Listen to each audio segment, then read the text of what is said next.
Berikan kemuliaan sorak-sorai buat Tuhan kita. Haleluya. Selamat hari Minggu, selamat datang di rumah Tuhan. Saudara-saudaraku yang terkasih dalam Tuhan Yesus. Shalom. Senang sekali bisa berjumpa dengan saudara-saudaraku yang terkasih dalam Tuhan Yesus. Kita semua percaya ada berkat Tuhan yang baru, ada kekuatan, ada sukacita yang baru yang Tuhan rindu curahkan buat setiap kita. Amin. Yang siap memuji Tuhan boleh lambaikan tangan kita tinggi-tinggi. Berikan tepuk tangan kemuliaan buat Tuhan kita. Haleluya. Buka hati kita bersama-sama, saudaraku. Kami bersyukur Tuhan buat penyertaan-Mu. Buat kesetiaan-Mu di sepanjang hidup kami. Engkau baik Tuhan. Kami bawa hati kami menyembah-Mu.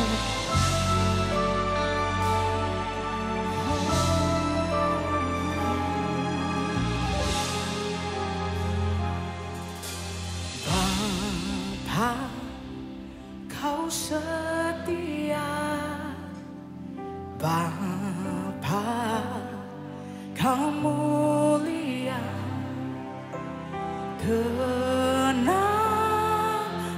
jiwaku, aman bersama-Mu. Lebih dari harta, Kaulah segalanya. Tenanglah jiwaku dalam hadirat-Mu. Kau tunjukkan kasih setia-Mu. Kau menyediakan yang ku perlu. Kau setia, Kau mulia, dulu, sekarang, dan selamanya. Kau tunjukkan kasih setia-Mu. Kau menyediakan yang ku perlu. Kau setia,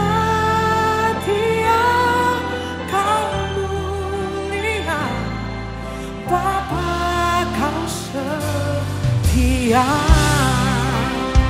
Berikan sorak-sorai kemuliaan buat Allah kita yang setia. Angkat suara kita, katakan lebih dari harta. Lebih dari Kaulah segalanya. Tenanglah, tenanglah jiwaku dalam hadirat-Mu. Kau tunjukkan kasih setia-Mu. Dia menyediakan semua yang kita perlukan. Kau setia, Kau mulia, dulu, sekarang, dan selamanya. Kau tunjukkan kasih setia-Mu. Kau menyediakan yang ku perlu. Kau setia, Kau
kemuliaan buat Allah yang setia.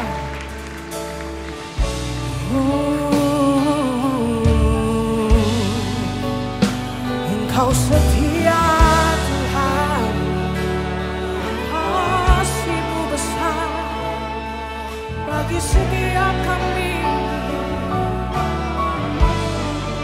Mari mengucap syukur Bapak Ibu saudara-saudaraku. Berapa banyak kita rasakan kebaikan, kesetiaan Tuhan dalam hidup kita. Sampai hari ini kita masih bisa bernafas, kita masih bisa beribadah. Semua karena karunia dari Tuhan. Saat ini angkat suaramu, angkat hatimu. Mari senangkan Dia. Yesus, Engkau setia. Kebaikan-Mu Tuhan, penyertaan-Mu Tuhan, nyata bagi kami. Kami bersyukur, terima kasih Tuhan. Mari yang bersyukur angkat pujian, katakan terima kasih Tuhan. Say thank you Jesus. You are so good to me. You are so good to us. Oh terima kasih Tuhan.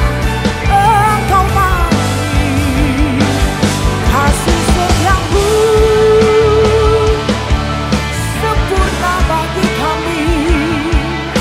Kami bersyukur, oh memuji nama-Mu, Yesus Tuhan.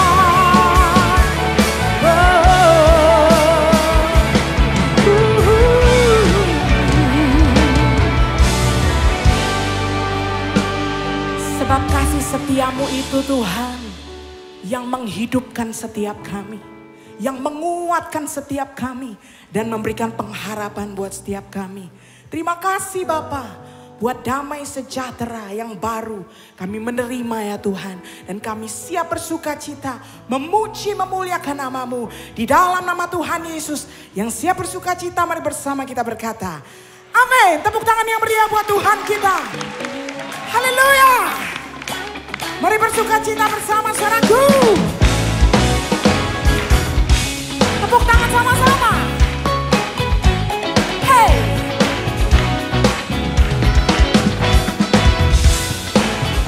Terimalah sukacita yang baru saat ini. Oh, oh, oh. Takkan ku izinkan ketakutan, karena imanku pada Yesus Tuhan. Tak ada alasan tawar hati, karena Yesus ada di sini. Yang percaya, ku percaya firman Tuhan sanggup menghidupkan. Semua serukan sukacita dalam Tuhan melimpah, melimpah. Kekuatan dari Tuhan tercurah atas kita. Terimalah sukacita yang baru. Nyanyi bersama. Takkan ku izinkan ketakutan, karena imanku pada Yesus Tuhan. Tak ada alasan, karena Yesus ada di sini. Amin. Amin. Ku percaya firman Tuhan sanggup menghidupkan dan berikan sukacita dalam Tuhan melimpah. Kekuatan, kekuatan dari Tuhan tercurah atas kita. Yang bersuka cita boleh tepuk tangan ya sama-sama yo. Hey.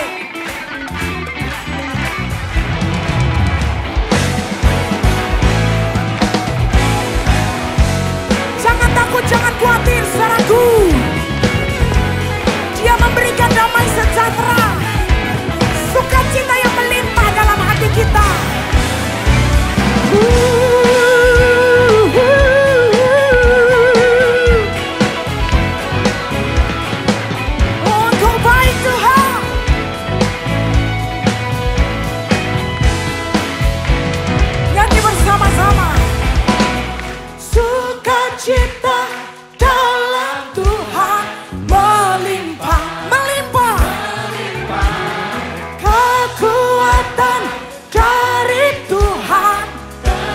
kuat lagi, serukan bersama.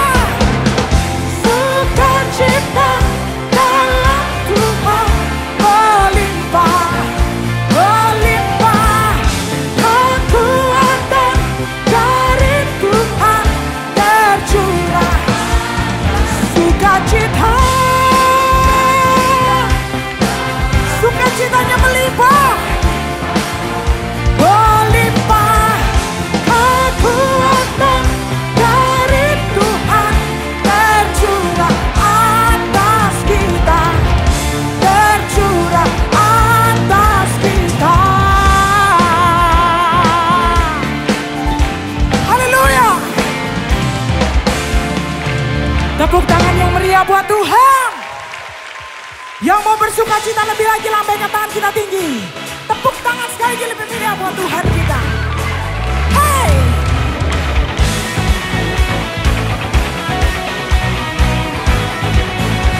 You are here. You are here. As we lift you up, you are riding on our praise.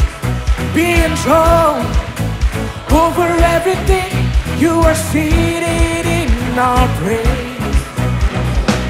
This is prophetic, I can feel it in the air. We live our praise and it shakes the atmosphere. Hearts open now, everybody sing it out. Oh, come on! Turn it up, this sound of praise. Make it louder than any other. Lift him up and shout his name over all. As we pray, well, I can feel a change as the presence now invades. In sound of the broken chains, prison doors are giving. This is prophetic. This is prophetic. I can feel it in the air. Believe our praise and it changes the atmosphere. Hearts open now, everybody sing it out. Come on, EDC! Turn it up, this sound of praise. Make it louder than any other. Lift him up and shout his name. Come on, say, turn it up! Turn it up, this sound of praise. Make it louder than any other. Lift him up and shout his name. Overall! Sorak-sorak yang meriah buat Tuhan kita.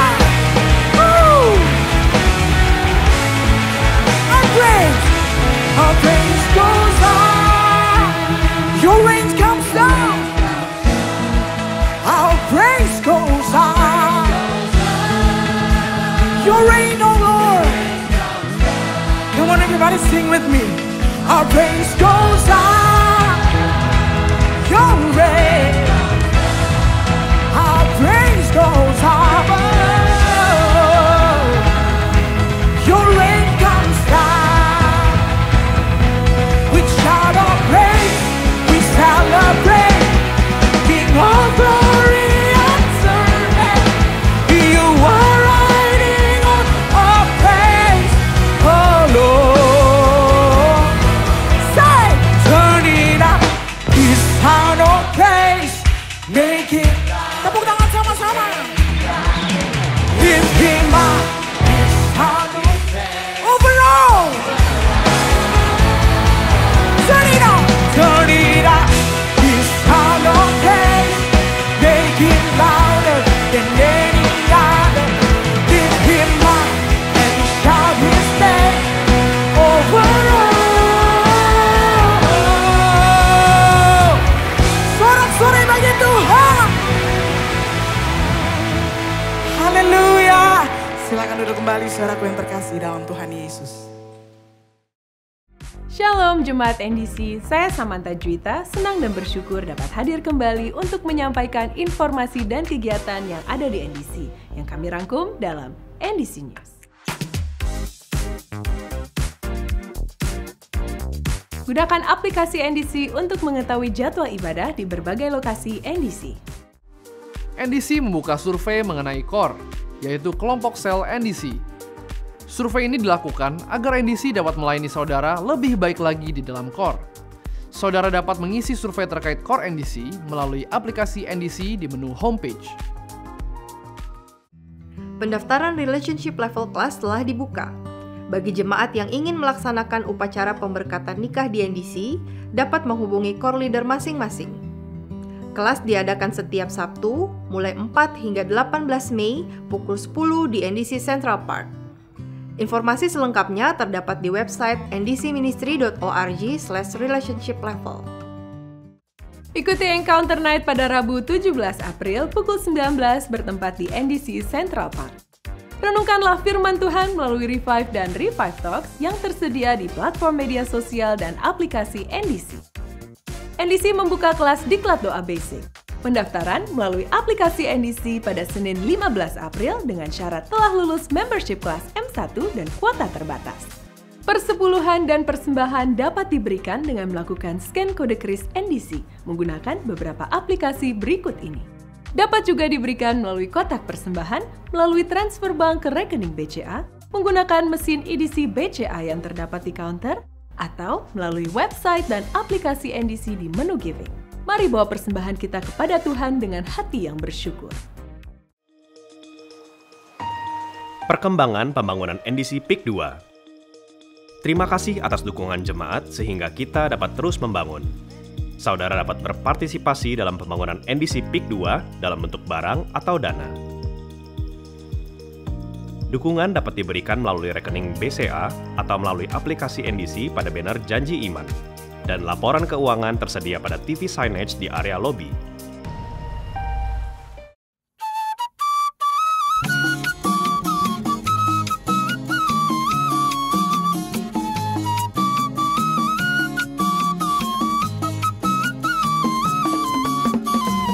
Pulo Samosirdo, aroro aku Samosirdo, iro asalu satongi ngotoku salelengolu.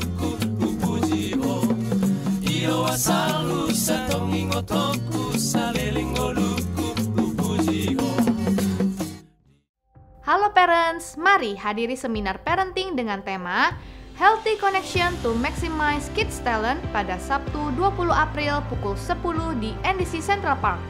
Bersama Nadia Emanuela Gideon, seorang psikolog dan expert trainer ICDL serta founder dari My JCDC Clinic di Kedoya. Dapatkanlah strategi untuk mengoptimalkan kecerdasan dan talenta pada anak kita. Pendaftaran melalui seat booking di aplikasi NDC Anda.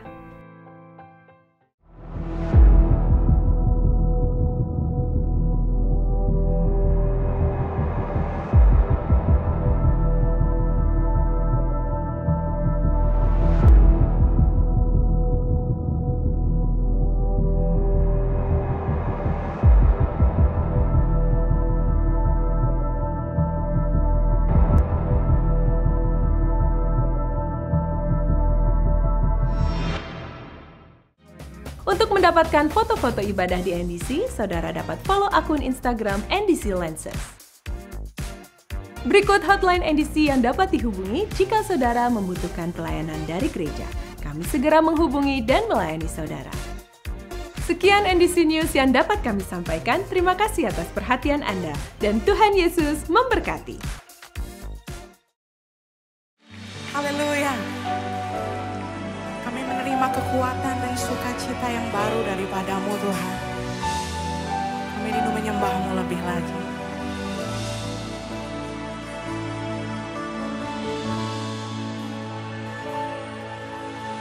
Yesus, kami puja, kami sembah sebagai Raja. Berdiri di tengah kami, ditinggikan dan dipuji. Sembah dan puji penuhi tatamu. Sembah dan puji penuhi tatamu. sembah dan puji nuitatamu. Yesus Tuhan adalah Raja. Sama-sama naikkan pujian. Yesus kami puja, kami sembah.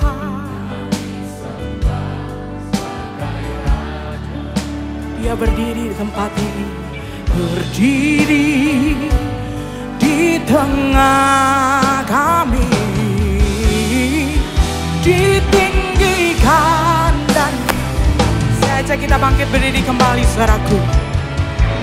Sembah dan puji nuitatamu, sembah dan puji nuitatamu, sembah dan puji nuitatamu.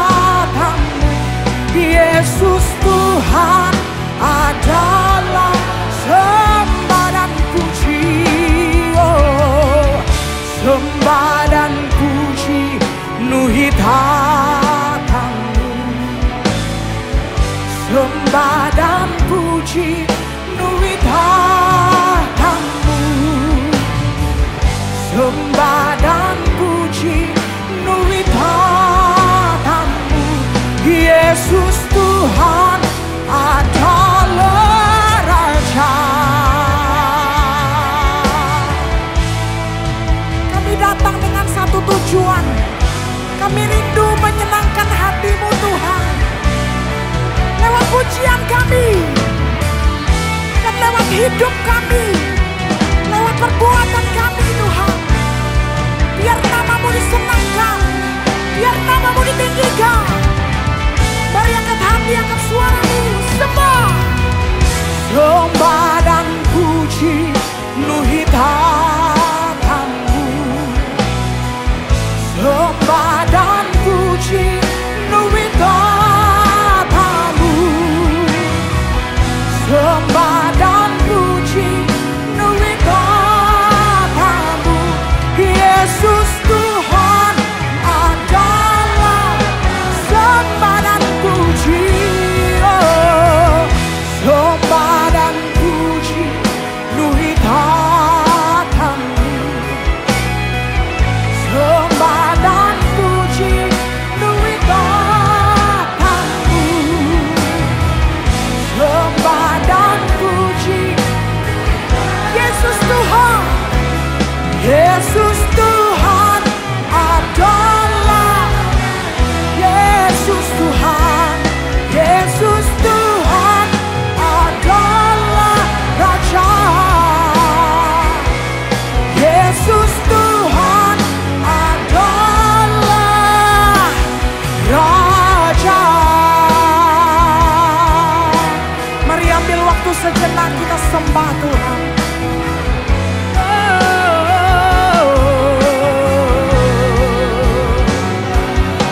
Mari bawa korban syukur, korban pujian kita yang harum, yang kudus, yang berkenan dan menyenangkan hati Tuhan. Kami sembah Kau dalam hadirat-Mu Tuhan. Yesus, kami sembah, kami puji nama-Mu yang kudus. Oh, haleluya. Kau dimuliakan, Kau ditinggikan di tengah umat-Mu.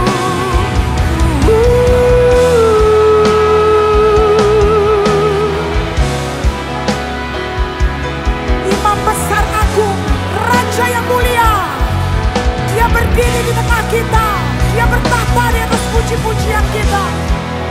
Yesus, oh, haleluya. Mari naikkan suaramu, katakan sembah dan puji, sembah dan puji nuitatamu. Amin. Sembah dan puji nuitatamu. Biar Engkau disenangkan oleh pujian kami. Sembah dan puji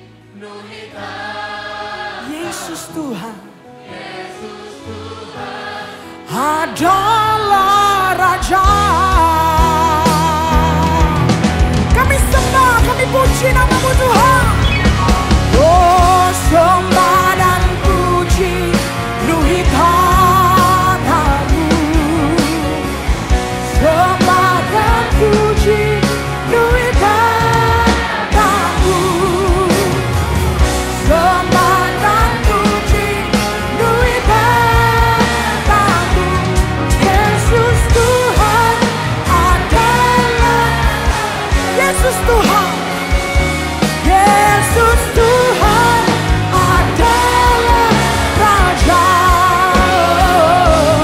Yesus Tuhan adalah Raja.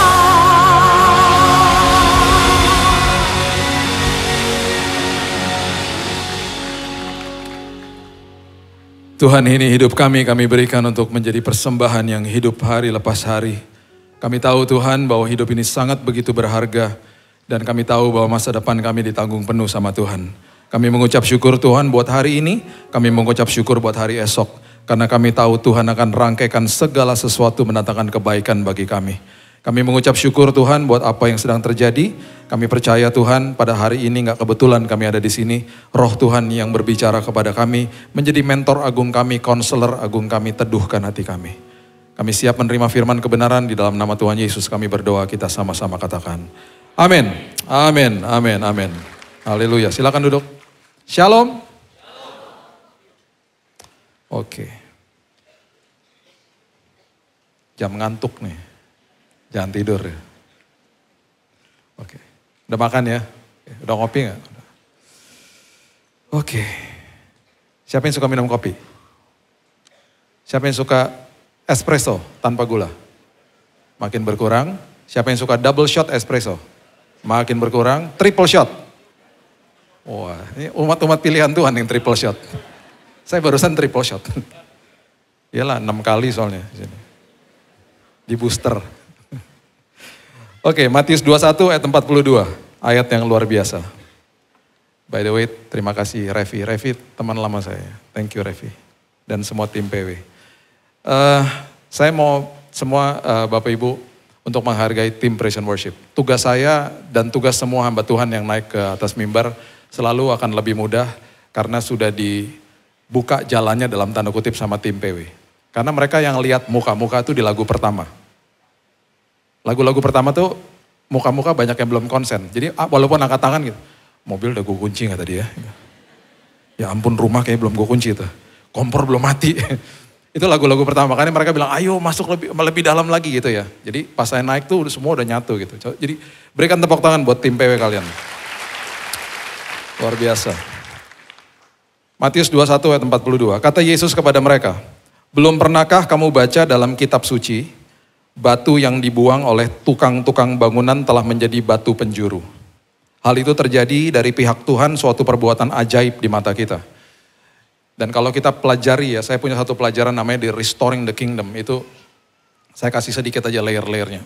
Itu dahsyatnya luar biasa. Saya kalau ingat itu ya, ingat rangkaian daripada Yesus datang.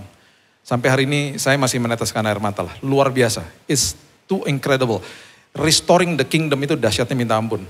Ya, jadi ini adalah ayat yang mengatakan bahwa saya nih bawa batu penjuru. Karena saya mau bangun hidup kamu. Itu Tuhan bilang begitu sama manusia. Dan banyak orang menolak dia. Jadi saya kalau lagi lihat ya, saya banyak ngikutin akun-akunnya anak-anak muda yang ada di dunia yang radikal gitu ikut Tuhan ya. Bahkan mereka suka bertanya sama orang-orang yang ada di jalanan gitu. Satu hari, ini kira-kira 3 minggu lalu, keluar di FYP saya ada seorang anak muda yang randomly ya, asking people di jalanan di New York gitu. Do you believe in Christ?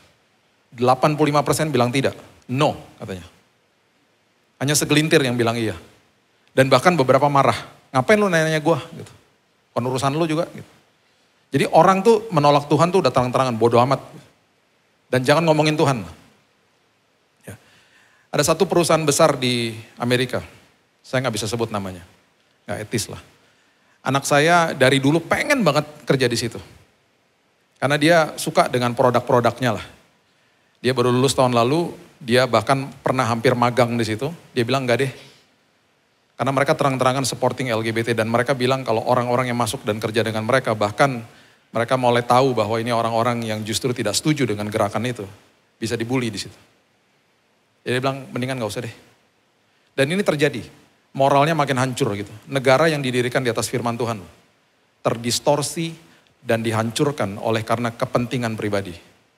Ingat ya, prinsipnya Yesus ketika dia datang, dia selalu bilang begini. Dia pertama kali kasih tahu ini sama Thomas. Dia tahu Thomas satu hari akan ragu-ragu dengan kebangkitan dia. Dia bilang begini sama Thomas, I am the way, the truth, and the life. Saya adalah jalan, kebenaran, dan hidup. Itu urutannya gak bisa diganti-ganti. Saya adalah jalan, kebenaran, dan hidup. Dengan kata lain dia bilang begini, masuk ke dalam jalan saya. Banyak orang kan bilang gini, ujungnya kemana? Terus gak jaminan buat gua apa kalau gua masuk jalan situ? Karena Tuhan selalu ingin orang-orang yang menjadi pengikut Kristus belajar untuk membuka mata rohaninya.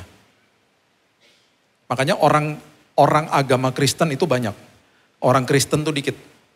Orang Kristen itu adalah pengikut Kristus. Orang agama Kristen banyak. Kalau NDC orang Kristen semuanya di sini. Pengikut Yesus semuanya.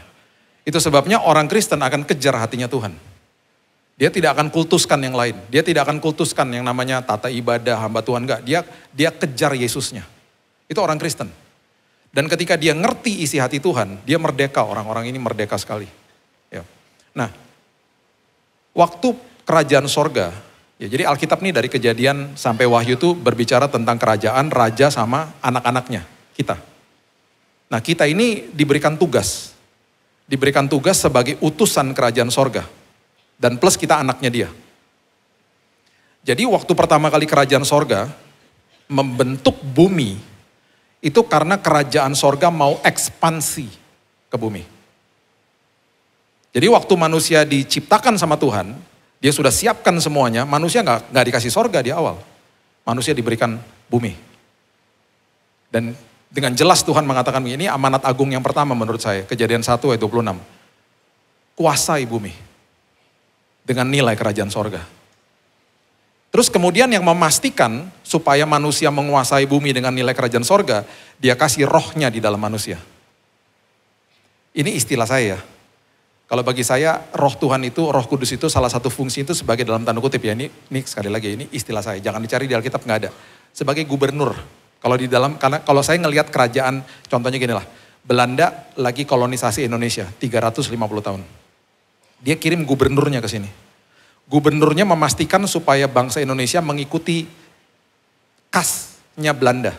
Cara-cara Belanda. Siapa yang masih makan roti kalau pagi? Breakfastnya roti. Tuh, Belanda-Belandaan nih. Saya juga. Karena orang Indonesia nggak begitu makan paginya. Pecel, nasi kuning, di mana-mana beda-beda setiap tempat kan. Ya, nasi goreng gitu ya. Bahkan orang tua kita masih banyak yang ngomong bahasa Belanda. Orang tua saya juga begitu. Mama India, papa Manado, bahasa Belanda di rumah. Bingung kan? Istri Cina, anak gado-gado. Alah udahlah, campur aduk. Katanya teman-teman saya, anak-anak saya nggak mirip saya, kutuk sudah dipatahkan. Katanya. Kurang ajar teman saya. Bil, kutuk udah dipatahkan. Bil, kenapa? Anak-anak lu gak mirip sama lu. Nah, waktu kerajaan sorga, waktu roh Tuhan dihembuskan kepada manusia, roh Tuhan yang memberitahu kepada manusia, ini loh nilai-nilainya nak, kamu lakukannya seperti ini ya. Satu hari, manusia deklarasi independen. Manusia gak mau dipimpin sama Tuhan. Waktu bangsa Indonesia deklarasi independen, gubernurnya Belanda kemana? Baliklah ke negaranya. Waktu manusia deklarasi independen, manusia dipisahkan dari roh Tuhan. Itu namanya mati. When you eat this, kalau kamu makan buah ini, you will surely die, kamu pasti mati. Mati itu artinya dipisahkan. Waktu manusia dipisahkan, manusia membangun kerajaannya sendiri. Dan manusia di awal diminta sama Tuhan untuk menguasai bumi, bukan menguasai manusia yang lain. Menguasai bumi, hidup. Yang terjadi ketika manusia membuka kerajaannya sendiri, yang terjadi adalah pembunuhan pertama, manusia menguasai manusia, Kain membunuh Habel. Fast forward, sampai kehadiran Yesus. Dia datang, waktu dia datang, yang memperkenalkan dia Yohanes Pembaptis. Matius pasal yang ketiga, ketika Yohanes sebelum membaptis Yesus, di Matius pasal yang ketiga, di kalimat pertamanya Yohanes Pembaptis, dia bilang begini, bertobatlah karena kerajaan sorga sudah dekat. The kingdom is near. Kenapa? Restorasi prinsip kerajaan sorga sedang dilakukan. Karena mereka hidup di bawah hukum Taurat. Yesus dibaptis, Yesus dicobai, Matius 4. Sebelum Yesus mulai pelayanannya dia mulai dengan kalimat yang sama. Bertobatlah, because the kingdom is near. Kerajaan sorga sudah dekat. Kemudian isi khotbahnya dia, isi pelajarannya dia, termasuk yang kita belajar hari ini. Itu semuanya prinsip kerajaan. Dipertajam sama Paulus. Engkau adalah utusan daripada kerajaan sorga. The ambassador of Christ. Duta besar kerajaan sorga. Pertanyaan saya, duta besar Amerika ketika ada di Indonesia, yang mengirim duta besar itu siapa? Negara Amerika toh? Yang bayarin gajinya siapa? Negara Amerika toh? Ketika duta besarnya bilang ini, saya ada istri sama 2 anak. Gimana bos? Gitu. Gak apa-apa, kita tanggung semuanya. Kan kamu diutus. Ketika dia ada di bumi Indonesia, ketika dia diajak ngobrol, perkataannya dia, tindakannya dia harus menggambarkan semuanya negara Amerika. Dia bekerja untuk kepentingan negara yang kirim dia ke situ. Itu sebabnya, kalau kita ngerti prinsip ini, kalau kita bangun pagi, kita tahu bahwa Tuhan di musim ini, di usia saya, di zaman ini, Engkau kirim saya, dan saya masih bernafas di muka bumi, berarti ada tugas dan tanggung jawab. Saya harus memuliakan Tuhan lewat hidup saya. Setiap hari saya hidup, saya ditugaskan untuk menularkan budaya kerajaan sorga. Ketika orang ketemu sama saya, mereka harus lihat saya hidup untuk kepentingan kerajaan sorga, bukan untuk kepentingan saya. Itu sebabnya Yesus bilang begini di Matius 6 ayat 31. Kamu jangan khawatir ya, dan jangan juga berkata. Karena kalau enggak malu-maluin. Berkata apa? Apa yang akan kamu makan, minum, dan pakai. Karena semua kebutuhanmu ditanggung sama kerajaan sorga. Carilah dahulu kerajaan Allah dan kebenarannya, baru segala sesuatu ditambah-tambahkan dalam hidupmu. Itu prinsip kerajaan. Makanya sebelum Yesus naik ke sorga, dia berdoa. Di Yohanes 17 dia berdoa kepada Bapa di sorga, dia bilang, Father, make them one. Biarkan semua anak-anakku punya bahasa yang sama ketika orang jumpai mereka, orang tahu bahwa mereka tuh pengikut aku. Supaya dunia bisa lihat siapa kita. Dan Yesus bilang begini, Tuhan, Bapa, sebentar lagi aku pergi. Tapi mereka tetap di sini. Please protect them. Karena dia tahu bahwa dunia ini sudah jatuh, it's a fallen world. Dunia sudah jatuh, banyak kegelapan terjadi. Dia bilang, Tuhan lindungi anak-anakku. Itu doa Yesus untuk kita. Dan hari ini dia datang kepada kita. Dan dia bilang apa? Dia bilang gini, saya bawa batu untuk melanjutkan pembangunan hidupmu. Wow. Coba lihat dulu ayat ini ya. Mazmur 139 ayat 15. Mazmur 139 ayat 15. Tulang-tulangku tidak terlindung bagimu. Ketika aku dijadikan di tempat yang tersembunyi. Dan aku direkam di bagian-bagian bumi yang paling bawah. Tuhan membentuk kita, dia adalah Allah Elohim. Dia yang menciptakan manusia, dia sudah bentuk, dia sudah bangun sejak kita lahir ke muka bumi ini. Di satu titik, perhatikan ini baik-baik. Ini pemberian Tuhan yang bagi saya merupakan pemberian yang paling beresiko dia berikan kepada manusia adalah kebebasan untuk memilih. Di titik sekarang ini, kita mempunyai kebebasan untuk memilih. Itu sebabnya firman Tuhan katakan dia berdiri di muka pintu dan mengetuk pintu itu. Karena dia gak mau paksa. Ada orang yang buka, terus kemudian shut it down again, ditutup lagi. Banyak orang seperti itu. Ketika dia ketuk pintu hati kita. Ketika kita buka pintu itu. Dia bilang begini, mau gak saya lanjutkan pembangunan hidupmu? Rumah kita kalau lagi direnovasi atau lagi ada terjadi sesuatu pembangunan lah. Biasanya ada 2 pertanyaan penting yang kita tanya kepada tukang bangunan. Kita tanya apa? Kita tanya gini, berapa harganya? Betul? Terus kita tanya gini, berapa lama kerjanya? Itu 2 pertanyaan yang paling penting. Perhatikan Ibrani pasal yang ketiga, ayatnya yang keempat. Ibrani pasal yang ketiga, ayat yang keempat. Firman Tuhan katakan gini, sebab setiap rumah dibangun oleh seorang ahli bangunan. Tetapi ahli bangunan segala sesuatu ialah Allah. Dia bilang gini sama kita, ketika kita buka pintu, dia bilang begini, mau nggak saya lanjutkan pembangunan? Because I am the master builder, saya adalah ahli bangunannya. Kita tanya gini sama dia, berapa harganya? Dia bilang gini, semua hidupmu. Kita bilang apa? Manusia bilang apa? Enak aja. Nggak mau. Kamu tuh siapa sih? Terus kemudian rancangannya, desainnya dari siapa? Dari saya. Enak aja, rumah-rumah gue juga, hidup-hidup gue juga. Terus Tuhan bilang gini, hidupmu adalah baitku. Aku akan desain hidupmu karena aku mau tinggal di situ. Manusia bilang apa? Enak aja. Gue udah biasa sendiri, gak biasa diatur-atur, gak usah lah. Dia gak akan paksa loh. Yang kedua, manusia tanya gini, emang berapa lama prosesnya? Kalau boleh tahu. Dia bilang gini, sedikit demi sedikit. Enggak lama. Gak usah deh. Itu yang terjadi. Manusia lupa bahwa dia adalah ahli bangunan. Karena prinsipnya tidak sama seperti prinsip dunia. Ini adalah backstory, adalah cerita kisah di balik Matius pasal yang ke-7. Ketika kita baca tentang dua jenis rumah. Coba lihat Matius pasal yang ke-7 ayat 24. Firman Tuhan katakan begini. Matius 7 ayat 24. Setiap orang yang mendengar perkataanku. Setiap orang yang membuka pintu mendengar perkataanku dan melakukannya. Maksudnya bilang, ya Tuhan oke deh. Segenap hidupku, ya udah gak apa-apa. Rancangan-rancanganmu, ya udah gak apa-apa Tuhan. Sedikit demi sedikit, ya udah gak apa-apa Tuhan. Prosesnya sedikit demi sedikit, ya udah gak apa-apa Tuhan. It's okay. Dia bawa batu penjuru. Batu penjuru itu di-reject sama banyak orang. Batu penjuru itu adalah kunci daripada sebuah fondasi, ditaruhnya di ujung. Dia sebagai kunci daripada fondasi. Firman Tuhan katakan begini, orang itu sama dengan orang yang bijaksana. Kenapa? Karena dia mendirikan rumahnya di atas batu. Dia mempersilahkan ahli bangunan itu untuk membangun hidupnya di atas batu itu. Ayat 26. Ini adalah jenis rumah yang berikutnya. Dikatakan begini. Tetapi setiap orang yang mendengar perkataanku ini, udah dengar, udah tahu offernya seperti apa, dia bilang gak mau dan tidak melakukannya. Dia bilang apa? No, gak mau. Ia sama dengan orang apa? Bodoh. Yang mendirikan rumahnya di atas pasir. Kenapa? Karena di atas pasir cepat.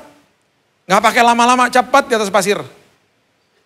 Masalahnya, dua-dua rumah ini, dua-dua konstruksi ini kena hujan, kena banjir, kena angin. Kena tekanan dari atas, tekanan dari bawah, tekanan dari kanan kiri, depan belakang. Coba lihat ayat yang ke-25.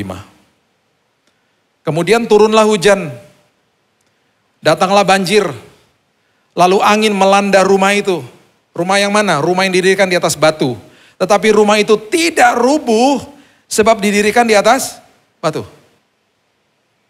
Sebaliknya hal yang selanjutnya terjadi, ayat yang ke-27. Sama juga, turunlah hujan, datanglah banjir, angin melanda rumah itu sehingga bukan sekedar rubuh rumahnya, hebatlah kerusakannya. Itu yang terjadi ketika orang menolak untuk dibangun hidupnya. Dan yang sangat luar biasa bagi saya adalah Tuhan tidak pernah paksa manusia. Itu sebabnya di dalam perjalanan ke Emmaus, kalau kita baca firman Tuhan, di situ dikatakan dengan jelas ketika udah sampai ke rumah murid-muridnya, kedua muridnya itu, Yesus berbuat seolah-olah ingin meneruskan perjalanan. Dia gak pernah paksa mau masuk ke dalam rumah muridnya.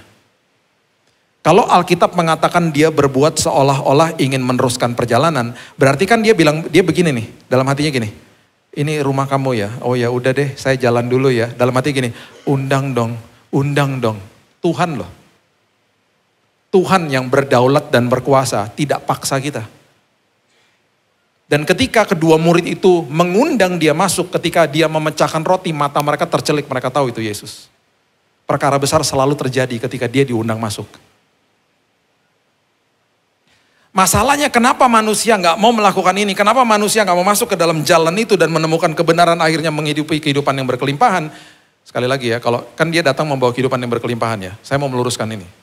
Jangan pernah berpikir kalau baca Yohanes 10 ayat 10, hidup yang berkelimpahan yang ada di dalam tangan. Yesus nggak pernah ngajarin itu. Harta, jabatan, status, ketenaran, uang, bukan itu. Kelimpahan di dalam sini, bukan di tangan. Jadi jangan dimutilasi itu ayat.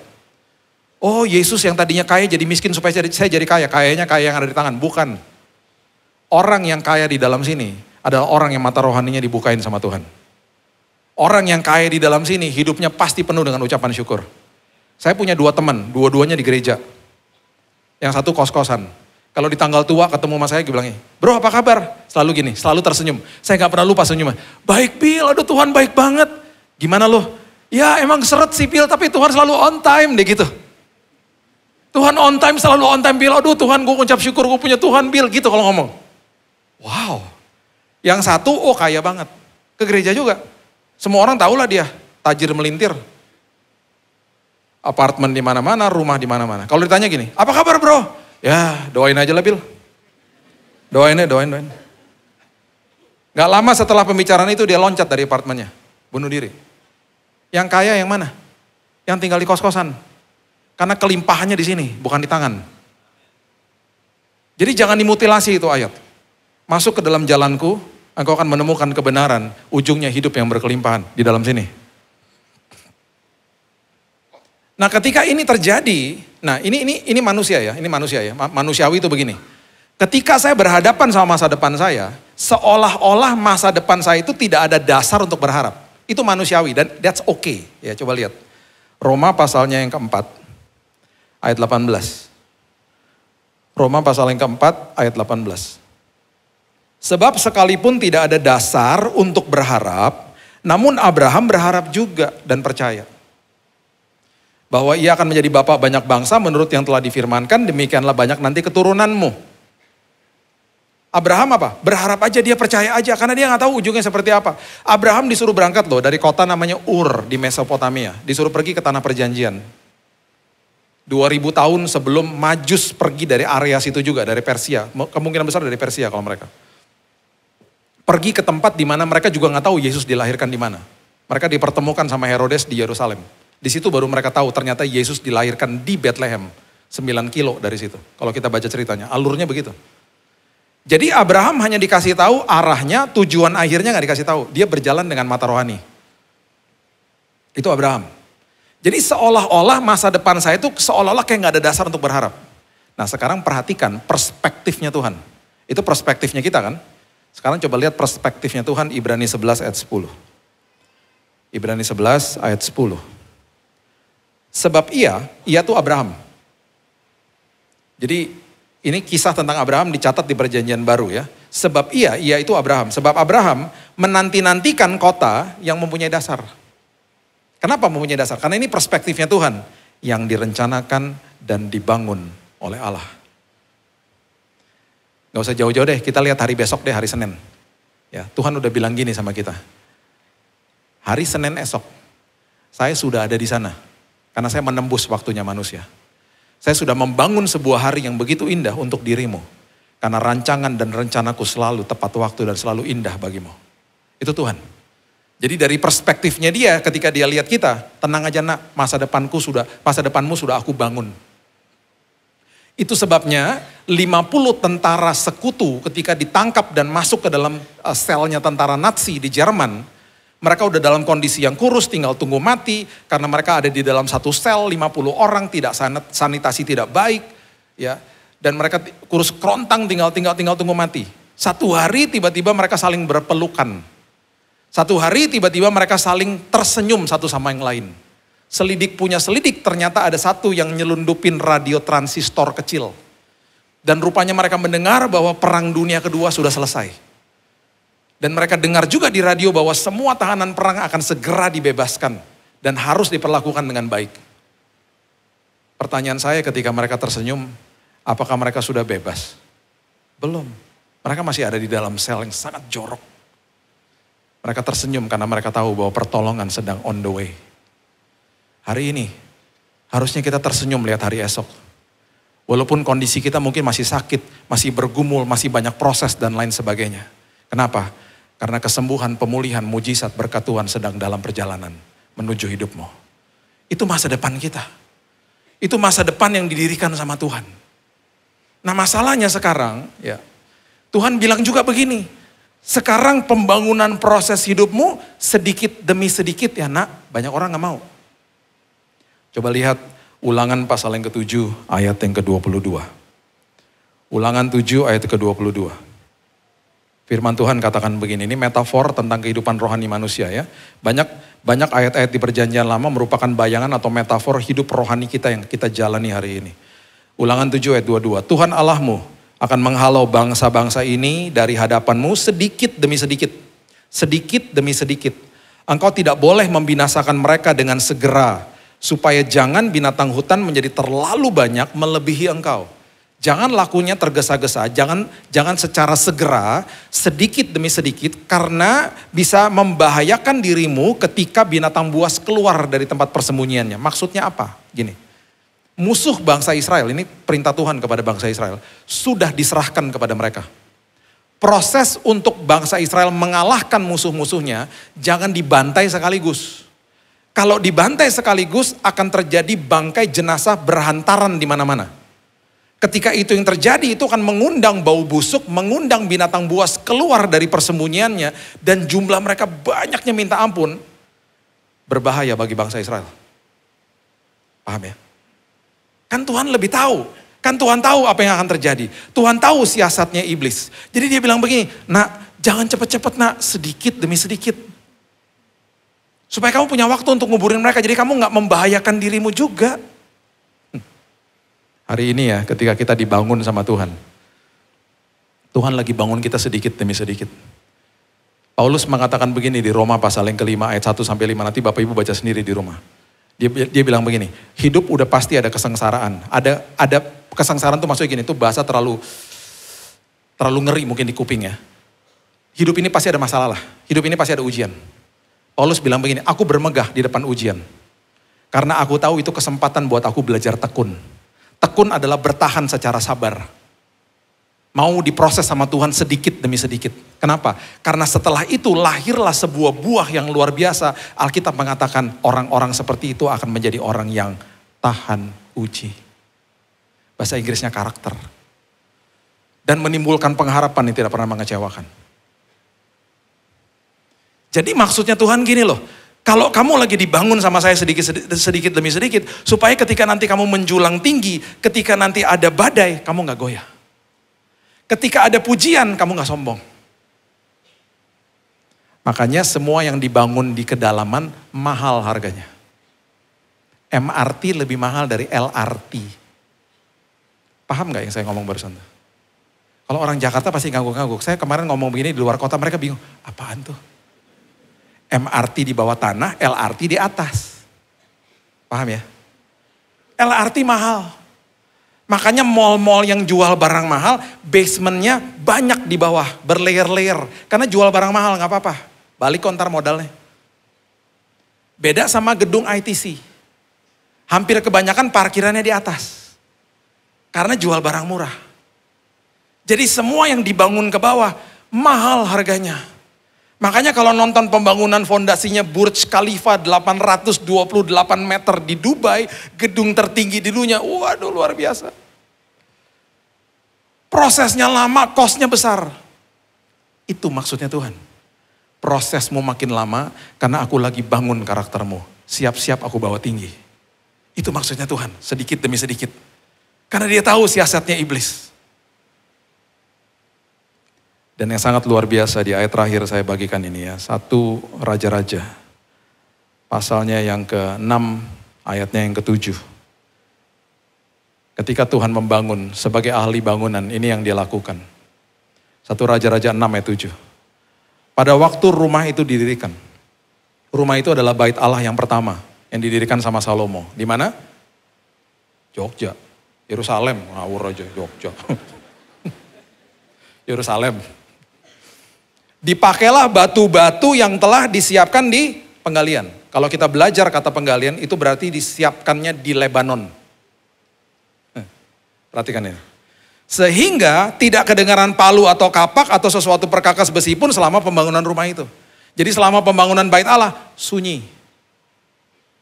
Karena semua pemahatan batu-batu yang hebat-hebat itu terjadi di kejauhan. Nanti dibawa ke Yerusalem tinggal disusun.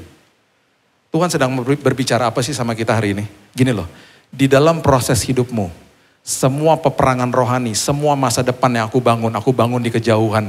Ketika engkau melewati proses, be still and know that I am God. Masuk ke dalam perhentianku, tinggal di dalam damai sejahteraku. Makanya teman-teman saya waktu masuk ke kamar ketika saya dirawat lagi didiagnosa kanker, mereka ketika masuk kamar pada nangis lah. Lihat kondisi saya udah tinggal 60 kilo, udah kayak tengkorak. Waktu setelah 2-3 jam ngobrol-ngobrol, mereka keluar, mereka nangisnya bukan nangis sedih, nangis bahagia. Kok lu kuat sih Bil? Kok lu ada damai sih Bil? Di dalam kelemahanku kuasa Tuhan jadi nyata. Amin. Di dalam proses hidupmu damai sejahtera telah ditinggalkan sama Tuhan. Yohanes 14 ayat 27. Damai sejahtera yang aku berikan bukan seperti yang dunia berikan. Jangan gelisah, jangan gentar hatimu. Jadi lagi aku bangun kehidupanmu, gak akan berisik. Wow. Kenapa? Karena dia adalah ahli bangunan. Dia adalah the master builder. Saya tutup sama kisah saya. Saya 4 kali kemo. Kemo yang pertama paling berat lah ya. Setiap kali kemo, karena saya kansernya kanser darah, setiap kali kemo biasanya setelah 5 hari, 5-7 hari, blood counts, ya kalau ada dokter sini pasti ngerti lah ya. Kadar darah saya itu akan turun ke bawah. Itu momen-momen kritis, selalu kritis. Yang turun apa? Darah merah, trombosit, leukosit. Leukosit itu darah putih. Darah merah untuk penghantar oksigen, trombosit itu untuk nutup kalau ada luka. Kalau ada luka ya dia tutupin, dipanggil teman-teman, ini ada bocor-bocor di bendung, makanya tiba-tiba kita ada koreng di sini ya. Tapi berhenti lukanya, itu trombosit. Kalau trombositnya nggak ada, wah darahnya ngocor terus. Ya. Nah, leukosit itu darah putih, dia yang memberhentikan virus, bakteri sama racun. Kalau nggak ada itu, tubuh kita kejang-kejang udah, nggak ada pertahanan tubuh. Nah, ketika kondisi darahnya turun, semuanya habis. Jadi saya mengalami transfusi darah. Transfusi darah, kalau darah merah, kantongnya warna merah kan? Ya sering lihat ya, saya udah ada 60 kantong darah merah masuk ke dalam tubuh saya. Jadi kalau satu hari tiba-tiba saya lupa bahasa Indonesia, saya ngomong bahasa Jerman, berarti ada orang Jerman darahnya masuk ke dalam saya. Mungkin, saya nggak tahu. Tapi udah tenang aja lah, setiap kantong saya doain soalnya. Tuhan kuduskan darah ini Tuhan. Nah kalau trombosit itu warnanya bukan merah, kuning. Saya ini kan, saya iseng ya, tanya deh anak-anak saya, tanya istri saya. Saya gangguin mereka tiap hari. Saya orangnya iseng banget kalau di rumah. Teman saya datang ke kamar. Bill, itu kan darah merah. Itu yang kuning apaan? Orange juice. Dia percaya. Oh gitu? Canggih juga ya, orange juice masuk ke darah. Biar segar. Wih hebat juga ya. Besok gue rencana apple juice, mangga, gue masukin semua. Oh gitu ya. Ada yang saya lupa ngasih tahu bahwa itu bohong. Sampai hari ini dia masih percaya. Nah pokoknya gitulah ya. Jadi ngedrop pada darahnya. Nah kalau udah ngedrop, itu biasanya saya udah mulai panas dari kaki. Di momen-momen ketika itu panasnya naik sampai ke sini. Saya kejang-kejang 41 derajat pingsan. Ketika darahnya turun. Itu momen kritis lah. Dokter selalu pantau di situ. Terjadi berkali-kali. Matanya putih, terus kemudian pingsan. Setelah kejadian berkali-kali, di kemo yang terakhir saya bilang ini, Tuhan udah dong Tuhan capek. Tubuh saya ini capek Tuhan. Tuhan bilang gini, nanti ya Bill kalau sudah genap waktunya. Rupanya apa? Semua bangunan harus diuji. Semua bangunan harus diuji. Daud diuji. Dikejar-kejar sama Saul bertahun-tahun. Bahkan Saul membawa prajuritnya sampai 3.000. Ke En-Gedi. Kok bisa lagi Daud ngumpet di dalam sebuah gua, kan guanya banyak banget ya. Kok Saul yang lagi mau buang hajat masuk ke dalam gua yang ada Daud di dalamnya. Sama teman-temannya Daud dibilang apa? Wah bos, Tuhan kasih dia buat Anda bos, bunuh aja bos. Dia gak bunuh. Dia cuman potong punca jubahnya. Dan ketika dia keluar, ketika Saul udah keluar, dia keluar di depan 3.000 orang. Saul dipermalukan. Dia bilang, I could have killed you, saya bisa bunuh kamu tadi. Semua bangunan akan diuji. Ketika sudah kemo terakhir, Dokter udah bilang hati-hati ya, kalau terjadi lagi cepat panggil saya. Jadi saya mulai dijagain nih, jagain sama istri saya di kamar. Bisa happen anytime.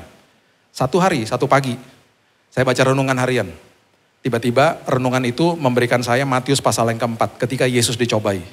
Yesus ketika dicobai 3 kali, dia mulai semua respon reaksinya, dia mulai dengan apa? Ada tertulis. Kemudian dia kutip firman Tuhan, betul? 3 kali loh dia ngomong begitu, ada tertulis. Malam hari setengah 7 malam, itu panas mulai naik dari kaki saya. Saya udah bilang gini sama istri saya, aduh kejadian lagi nih. Dia pegang kaki saya, naik sampai ke sini. Kalau udah sampai ke kepala, pingsan udah. Naik, udah sampai ke sini, dia teriak. Pencet tombolnya, pencet. Panggil dokter maksudnya.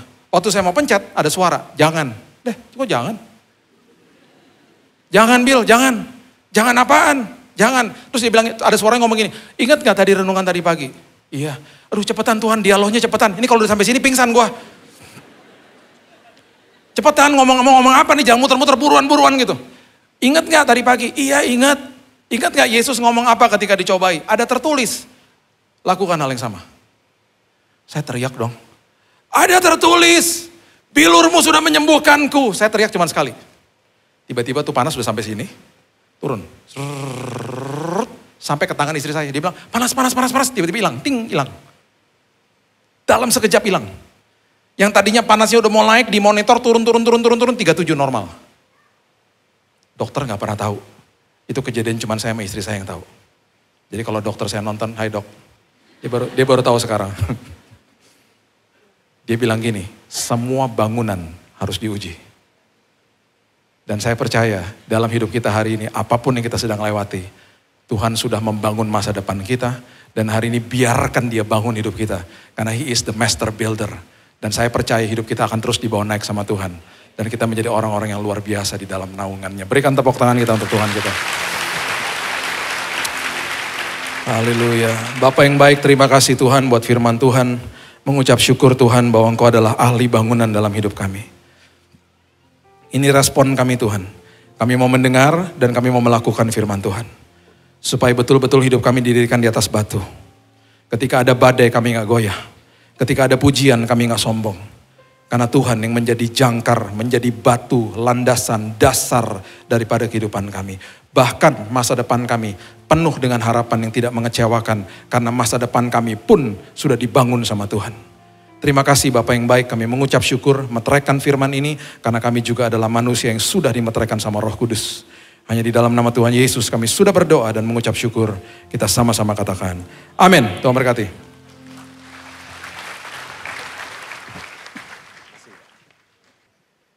Terima kasih kepada Pastor Billy yang sudah jadi berkat buat kita sekalian. Dan saya percaya kita semua diberkati Tuhan. Amin.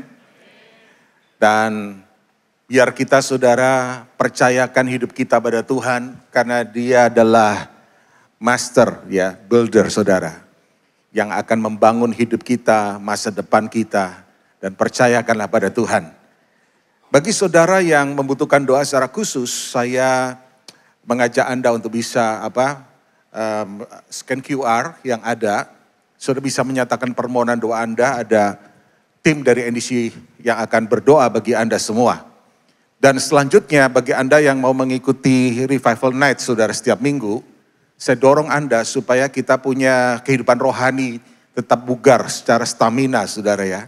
Kalau seminggu 2 kali kita memuji dan menyembah Tuhan, maka saudara kita akan mengalami kekuatan dari Tuhan saudara ya. Dan satu hal lagi bagi saudara yang mau mendaftar NDC Worship segera saudara. Karena begitu banyak peminat dari semua kota saudara ya. Oleh karena itu segera Anda bisa mengikuti NDC Worship ini ya. Daftarkan segera. Tiketnya sudah tersedia, mungkin entah kapan akan tersedia ya. Segera Anda dapatkan ya. Oke, tidak ada hal yang lain, mari kita membagi diri bersama-sama. Kita akan akhiri dengan ucapan syukur pada Tuhan. Bapa Surgawi, kami bersyukur Tuhan untuk firman-Mu yang hidup dan berkuasa yang telah kami dengar. Tuhan, kami percaya bahwa di balik layar Engkau sedang bekerja Tuhan, membangun kehidupan kami Tuhan. Engkau sedang melakukan sesuatu, ada hal-hal yang mungkin menyakitkan, yang membuat kami tidak bisa memahami dan mengerti. Tetapi di balik semuanya itu kami percaya pada akhirnya Tuhan hidup kami menjadi bangunan yang kuat, yang kokoh. Oleh karena itu Tuhan, kami bersyukur biar firman Allah ini memberikan kekuatan dan inspirasi bagi kami Tuhan, untuk mempercayakan selalu hidup kami kepada Tuhan. Terima kasih kepada hamba-Mu, Pastor Billy, yang sudah jadi berkat buat kami semua. Berkati kehidupannya, keluarganya, biar hidupnya jadi berkat dan dampak bagi banyak orang. Dan akhirnya hamba berdoa Tuhan untuk setiap umat-Mu yang hadir, apapun pergumulan hidup mereka. Yang sakit Kau jamah dan Kau sembuhkan, yang lemah berikan kekuatan, dan yang putus asa berikan pengharapan. Karena kami tahu di dalam Yesus selalu ada jalan keluar untuk setiap pergumulan hidup kami. Mari saudara yang terkasih dalam Tuhan, arahkan hatimu, terimalah segala berkat, damai sejahtera anugerah dari Allah Bapa yang di sorga, cinta kasih sayang di dalam Yesus, persekutuan di dalam Roh Kudus, menyertai kehidupanmu mulai dari sekarang sampai selama-lamanya. Mari bersama-sama kita katakan, amin. Menggenapi firman-Mu, tanda mujizat sertai tiap langkahku. Kau bersamaku di dalamku, jadi bukti kebesaran-Mu. Selamat hari Minggu, Tuhan Yesus memberkati.